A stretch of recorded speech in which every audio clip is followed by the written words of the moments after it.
if you had known that you would have this much problems with finding a Jewish woman to marry once you became converted, and a lot of the problem is because you're a convert, because you have an interesting past and stuff like that, you don't make that much money and all these other things, and it takes like a special neshama to want to be with you, and it's hard to find such a special neshama. And you could end up, like me, single for the next 30 years without, you're 40 years. You could end up like me. If you knew that becoming a Jew meant a life of celibacy and masturbation, and being alone, well, you could get a heter mechira, would you reconsider becoming a Jew or not? I would not have converted to Judaism if I thought that I would, never have sex again. You would not have done it. I would not. So you did not know what was coming up in store for you. I knew that I knew I'd be plowing quite a few furrows. What does that mean? I'd be having some sex. I knew, even though the religion said not to, I knew I'd be. Oh, so you're just going to cheat? But that was before my Orthodox conversion, so right. I haven't had sex since my Orthodox conversion. Right, but what I'm saying is before the Orthodox conversion, if you had known... No, I would not have. I would not. Of course not, right? And this is why, what my book is geared towards. My book is to tell the horror stories of what can happen. So before someone converts, right.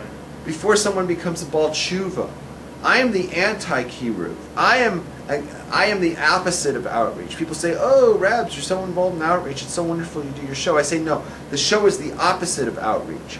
I want people not to join Judaism. I want them not to become converted and become a Jew. I want them to stand back and be fully informed. Full disclosure. Something you will not find in 90% of the outreach programs that are unfortunately permeated the Jewish community as a whole, that these kiruv, these outreach programs, sell you a bag of goods and they tell you to become from, or you join them and you become a Jew, but they don't tell you the real scary shit of the realities of once you get to the other side.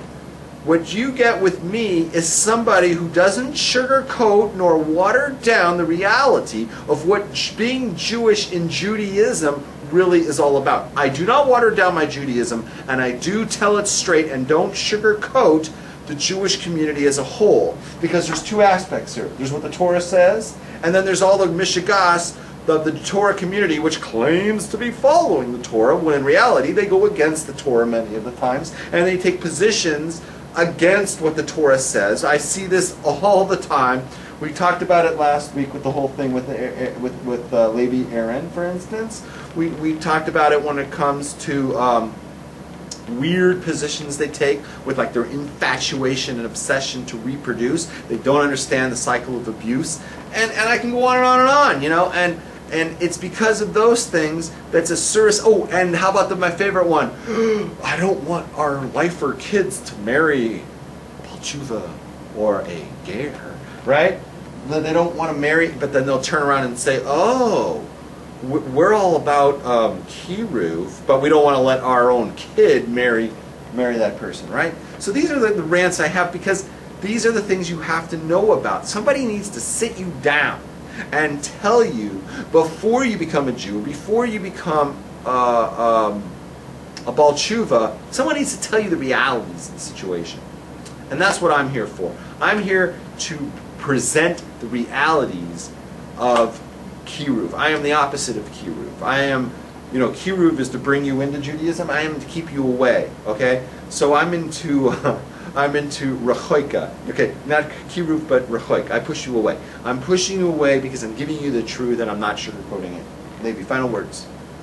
So the reason that so many Ashkenazi Jews are considerably shorter than the general population and often look somewhat deformed, like they got big schnauzes and fat faces, and they look like something like the Golem, like in Lord of the Rings, is because for hundreds of years their ancestors lived in ghettos. Yeah. And Inbreeding. Inbreeding, and the living conditions were so poor that they didn't get proper nutrition and proper light, and so that's what held down their height and their health and their physical attractiveness. So.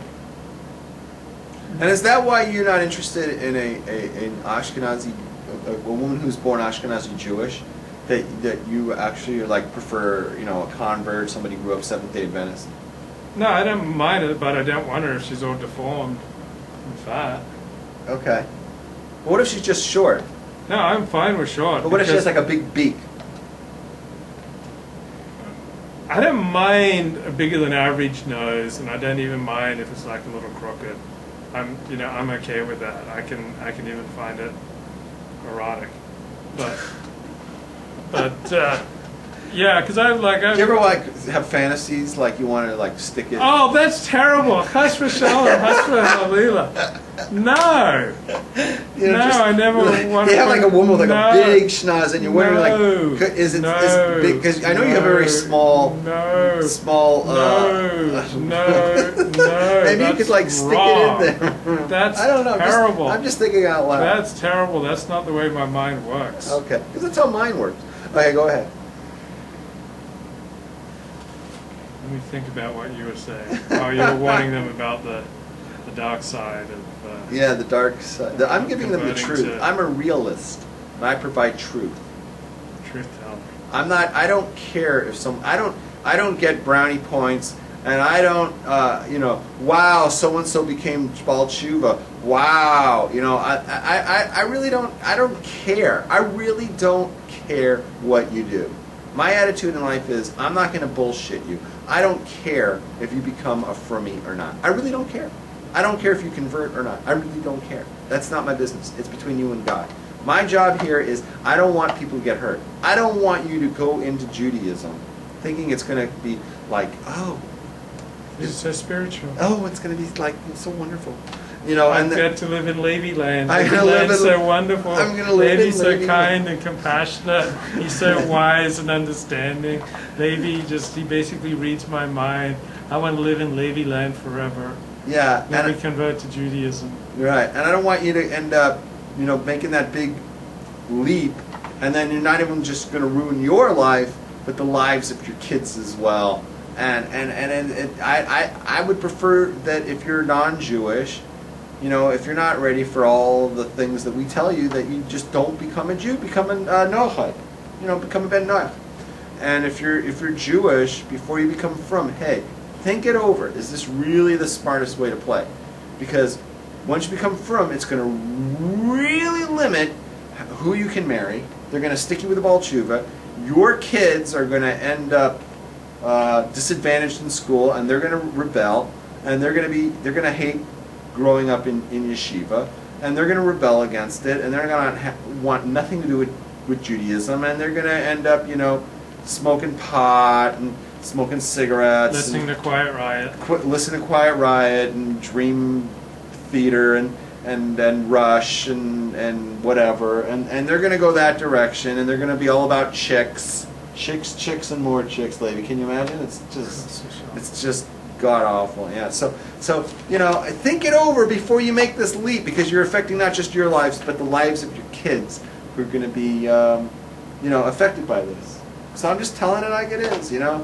I'm the one honest person on the internet, because the internet is filled, with a lot of Kiruv people pushing their agendas, and they're going to make it sound so sugar coated. With you're going to feel like you're when you join Judaism, it's like a hot fudge sundae. It's just so wonderful, and it has 3 different flavors of ice cream, and then it has whipped cream and sprinkles and a cherry on the top, and it's just a wonderful treat. And it's not really like that at all. What it's more like is taking ground coffee, throwing it in a bowl, pouring sour milk on it, and going here. It's just not all that good. That's inspiring. But it's still really important that the kids stay off the crack and stay in yeshiva. Right.